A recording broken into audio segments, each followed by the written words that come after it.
여러분 안녕하세요. 여러분이 보내주신 흥미로운 자료들을 바탕으로 지식의 핵심만 쏙쏙 뽑아내는 심층 탐구 시간입니다. 네, 반갑습니다.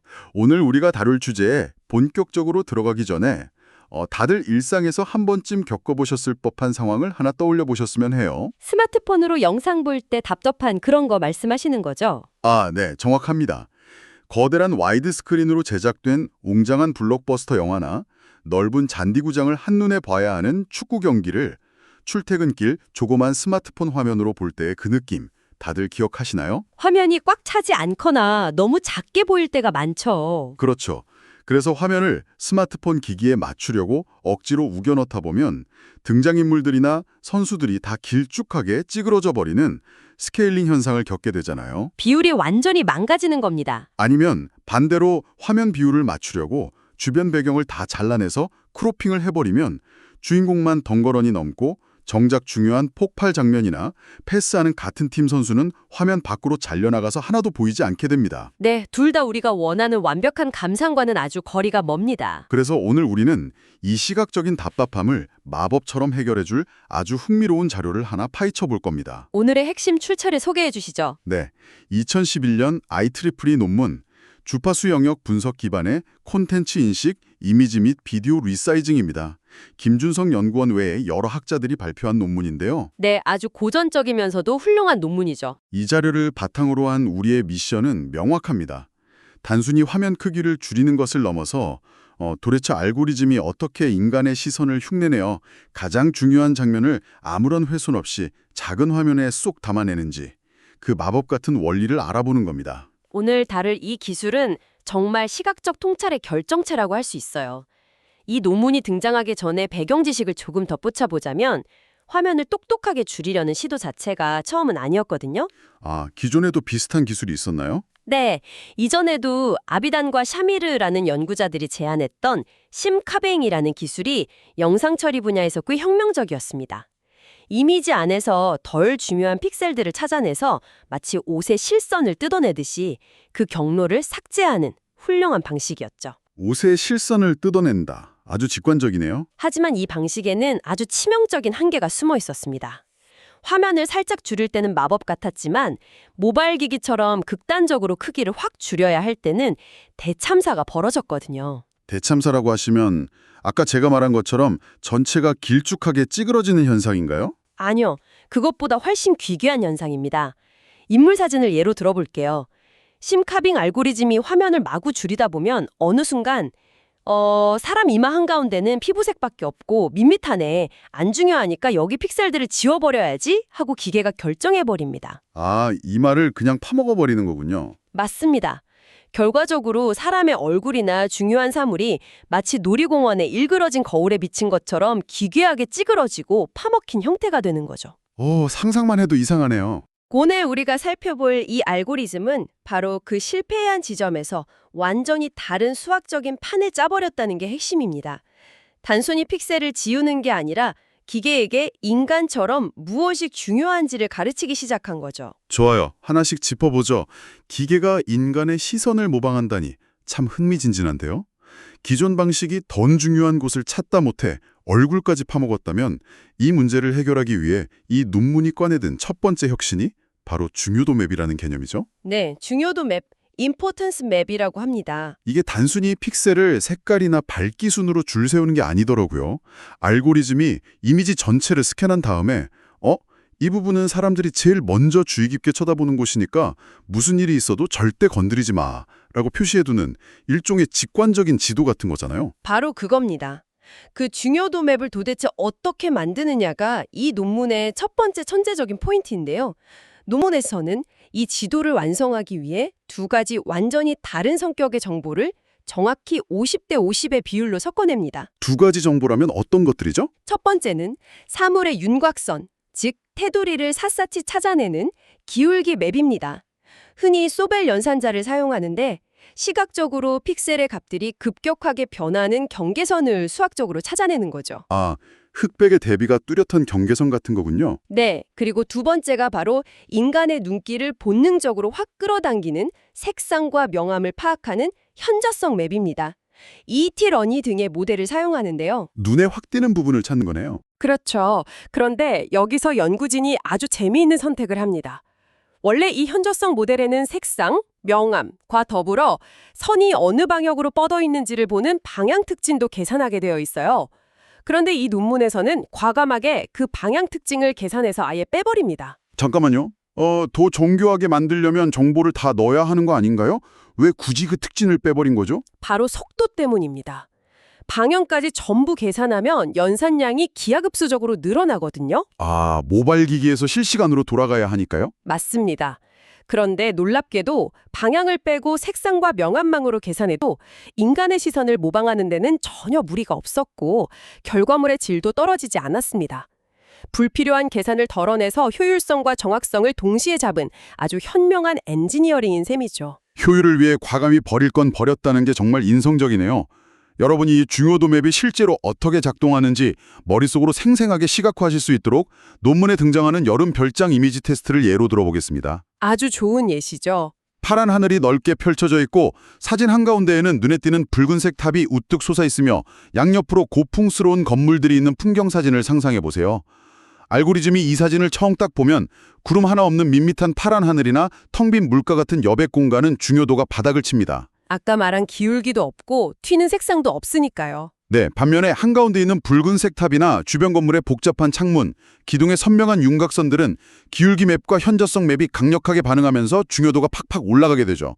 알고리즘이 스스로 이 사진의 진짜 주인공은 텅 빈 하늘이 아니라 이 붉은 탑과 건물들이구나 라고 정확히 인식하는 겁니다. 띠로 줄이는 게 아니라 이미지를 세로로 길쭉한 여러 개의 띠, 즉 스트립으로 잘게 쪼개는 분할 과정을 거칩니다. 파티셔닝이라고 부르는 과정이죠. 네, 중요한 건 이 띠를 그냥 무식하게 일정한 간격으로 자르는 게 아니라는 겁니다. 알고리즘은 띠의 경계선을 이리저리 옮겨가면서 각간의 띠 안에 비슷한 중요도를 가진 픽셀들끼리만 끼리끼리 묶이도록 끊임없이 조정을 반복합니다. 붉을탑이 있는 중요한 영역은 중요도가 높은 픽셀들로만 꽉 찬 하나의 띠가 되는 거네요. 그렇죠. 그리고 파란 하늘이 있는 영역은 중요도가 낮은 픽셀들로만 채워진 띠로 확실하게 분리해내는 것이죠. 띠별로 그룹을 명확하게 나누는 거군요. 그리고 그 다음 단계가 바로 이 논문의 제목에도 등장하는 하이라이트, 주파수 영역에서의 분석입니다. 띠를 나눈 건 알겠는데 이걸 어떻게 압축할지 결정하는 과정에서 왜 갑자기 주파수 이야기가 나오는 건가요? 여기서 흥미로운 점은 우리가 주파수라고 하면 보통 라디오 주파수나 소리의 높낮이를 생각하시기 쉬운데 이미지 처리에서 주파수란 시각적 정보가 얼마나 빠르게 변하는가를 뜻합니다. 시각적 정보의 변화 속도요? 네, 예를 들어 벽돌담의 거친 표면, 스웨터의 복잡한 짜임새, 혹은 사람 얼굴의 또렷한 윤곽선 같은 것들은 좁은 공간 안에서 픽셀 값들이 극적으로 확 변하죠? 이런 걸 고주파 성분이라고 부릅니다. 복잡하고 디테일이 많은 부분이 고주파군요. 반대로 아까 말씀하신 구름 없는 파란 하늘처럼 색이 부드럽게 이어지는 곳은 저주파 성분이죠. 우리가 화면을 억지로 줄이게 되면 이 소중한 고주파 성분들, 즉 이미지의 디테일과 선명함이 뭉개지면서 날아가 버립니다. 이것이 바로 시각적 왜곡입니다. 그걸 막아야겠네요. 그래서 이 논문은 화면을 줄일 때 각 띠에서 고주파 성분이 얼마나 손실되는지를 수학적인 수치로 낱낱이 계산해냅니다. 그리고 전체 화면의 왜곡을 최소화하면서도 목표하는 스마트폰 화면 크기에 딱 맞추기 위해 아주 복잡해 보이는 라그랑주 승수법이라는 최적화 기법을 동원하죠. 와, 고주파와 저주파로 나누니까 확 와닿네요. 여러분, 방금 전문가님이 말씀하신 그 복잡한 라그랑주 승수법 최적화 수학을 제가 우리 일상생활에 한번 빗대어 볼게요. 우리가 해외여행 갈 때 여행 가방 사간 거 다들 해보셨죠? 가방 사기 비유 좋네요. 여행용 가방의 크기는 이미 정해져 있습니다. 이게 우리가 맞춰야 할 작은 스마트폰 화면이죠. 가방에 짐을 넣을 때 빳빳하게 각이 살아있어야 하는 비싼 정장이나 깨지기 쉬운 카메라 같은 전자기기는 어떻게 다루나요? 주변에 공간을 넉넉히 두고 절대 구겨지지 않게 살살 다루며 넣어야죠. 네, 이게 바로 고주파 성분이 가득한 중요도가 높은 띠입니다. 반면에 막 신는 양말이나 이미 늘어난 면 티셔츠, 푹신한 수건은 어떤가요? 공간이 부족하면 있는 힘껏 꽉꽉 눌러서 부피를 확 줄여버려도 나중에 펴서 쓰는데 아무 문제가 없잖아요. 맞아요. 그게 바로 중요도가 낮은 저주파 배경띠에 해당하겠네요. 논문의 수학 공식도 정확히 똑같은 일을 하는 거더라고요. 구겨지면 안 되는 중요한 픽셀의 띠들은 최대한 원본 크기를 보존해주고 덜 중요한 하늘이나 배경 픽셀의 띠들만 과감하게 찌그러뜨려서 전체 화면을 목표 크기에 기가 막히게 맞추는 겁니다. 완벽한 비유입니다. 아까 말씀드린 여름 별장 이미지를 예로 들면 구체적인 숫자로 그 차이가 확연히 드러나요. 중요한 붉은 탑이 포함된 띠는 원본 너비의 약 60% 이상을 넉넉하게 그대로 유지합니다. 그런데 중요도가 낮은 중간에 빈 하늘 공간의 띠는 복잡도 수치가 겨우 0.377밖에 안 나오거든요. 아주 낮은 수치죠? 그래서 무려 원본의 22% 수준까지 가차없이 팍팍 압축시켜버립니다. 여행 가방 비유가 정지된 사진을 설명하는 데는 정말 탁월하네요. 중요한 것은 보호하고 덜 중요한 것은 희생시켜서 한정된 공간에 우겨넣는 아주 멋진 최적화의 미학이죠.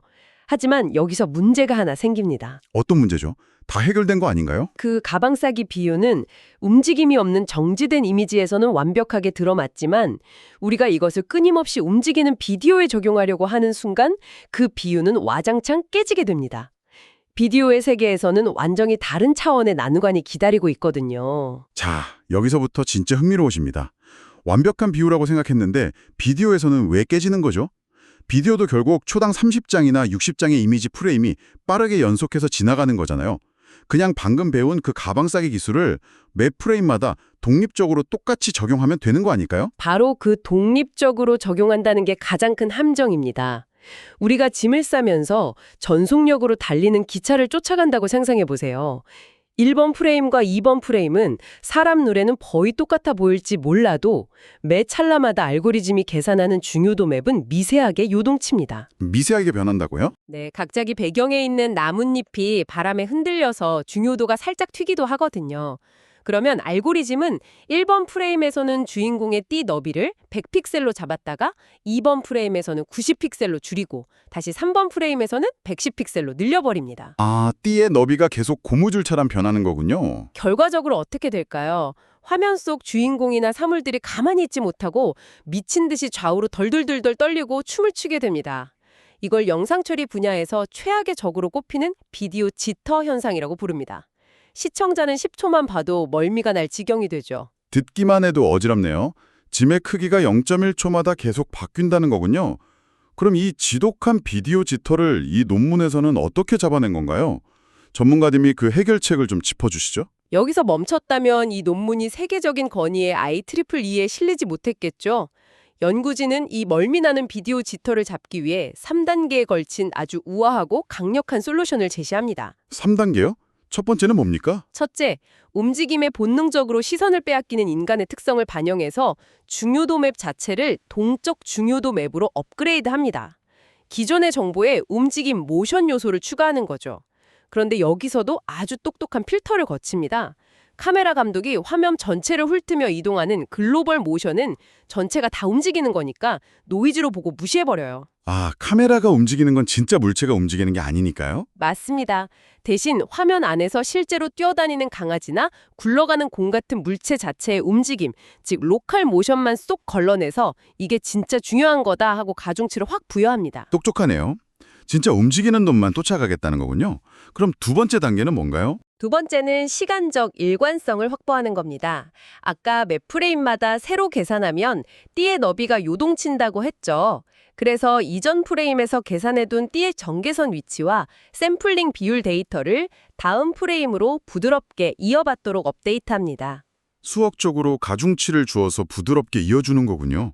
네, 갑자기 띠의 너비나 위치가 100에서 90으로 널뛰게 하지 않도록 중간에서 브레이크를 잡아주는 든든한 방파제 역할을 하는 겁니다. 부드러운 연결고리를 만들어주는 거네요. 그런데 제가 읽다 보니까 대망의 세 번째 해결책인 병합과 분할, 이 개념이 제일 신기하더라고요. 아까 이미지를 세로로 긴 띠로 나눈다고 하셨잖아요.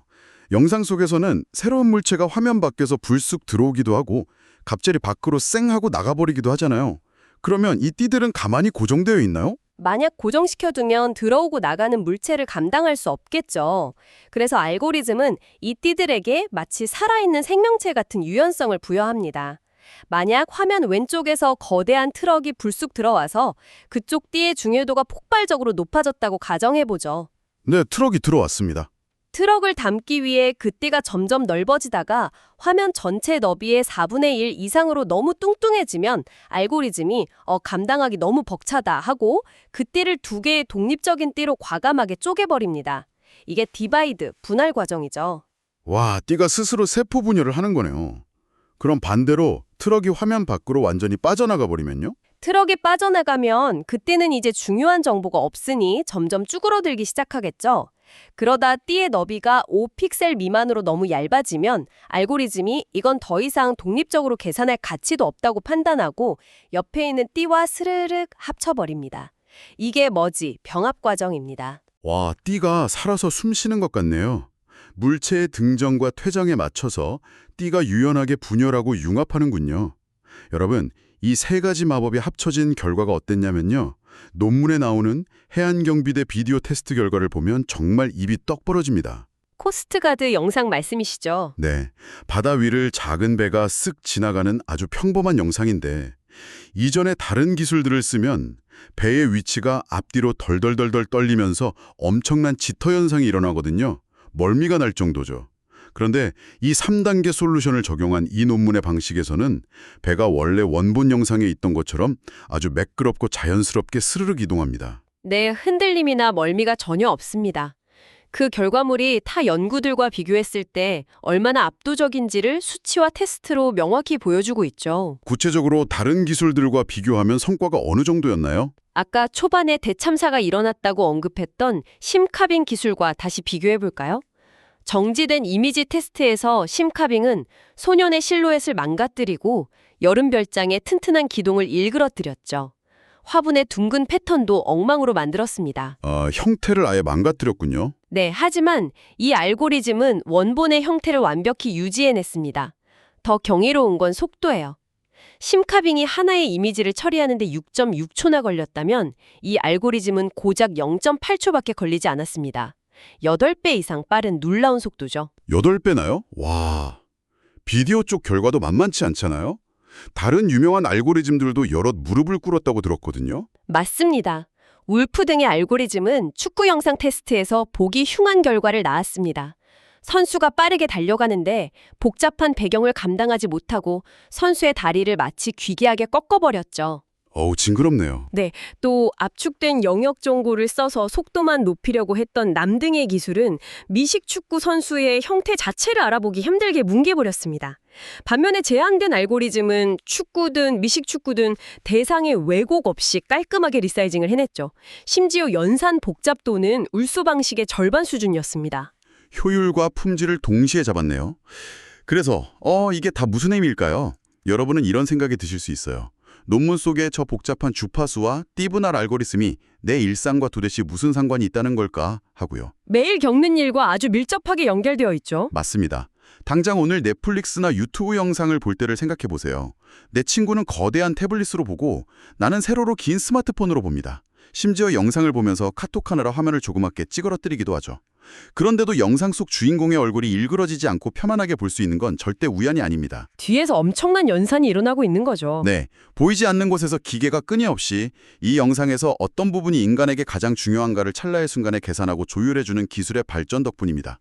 정보 거부화 시대의 시각적 핵심만 추려내는 이 기술은 바쁜 현대사회에서 효율적인 지식 습득을 원하시는 여러분의 성향과도 완벽하게 일맥상통한다고 볼 수 있죠. 이걸 조금 더 큰 관점에서 연결해보면 이 논문이 단순한 화면 크기 조절을 넘어선다는 걸 알 수 있습니다. 어떤 점에서요? 기계가 인간의 시각적 주의력, 즉 우리가 무엇에 끌리고 중요하게 여기는지를 수학적으로 모델링했다는 겁니다. 기계와 인간의 시각적 주의력이 조율되는 멋진 교차점을 보여준 거죠. 와, 기계가 우리의 본능적인 시선을 이해하고 모델링했다니 이쯤에서 오늘 심층 탐구 시간을 마치기 전에 여러분께 던지고 싶은 도발적인 생각거리가 하나 떠오르는데요. 어떤 생각거리죠? 이 논문의 기술은 원래 한정된 화면 안에서 중요한 것을 훼손 없이 시청자에게 보여주기 위해 만들어졌잖아요. 그런데 이건 중요한 질문을 던지게 합니다. 만약 알고리즘이 우리가 화면에서 무엇을 가장 중요하게 느끼는지 완벽히 파악하고 심지어 그 픽셀의 비율을 자유자재로 통제할 수 있다면 어떨까요? 아주 날카로운 지적이네요. 네, 미래의 가상현실 VR이나 증강현실 AR 환경에서는 이 기술이 단순히 화면을 맞추는 용도를 넘어 여러분의 시선과 주의력을 특정 광고나 메시지로 은밀하게 유도하고 조종하는 데 사용되진 않을까요? 충분히 가능한 시나리오입니다.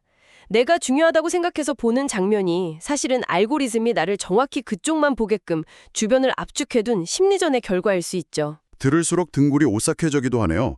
여러분, 일상에서 보시는 다양한 영상들이 정말 원본 그대로인지 한 번쯤 유쾌한 의심을 해보시는 것도 재미있을 것 같습니다. 네, 오늘 우리가 나눈 지식이 일상의 화면들을 조금 더 흥미로운 시선으로 바라보는 렌즈가 되었기를 바랍니다. 여러분이 보내주신 자료들 속에 숨겨진 지식의 원리를 캐내는 심층 탐구 시간. 다음에도 지식 호기심을 100% 충전해줄 지식의 연결고리를 담아 다시 찾아오겠습니다. 오늘 끝까지 함께해 주신 여러분 고맙습니다.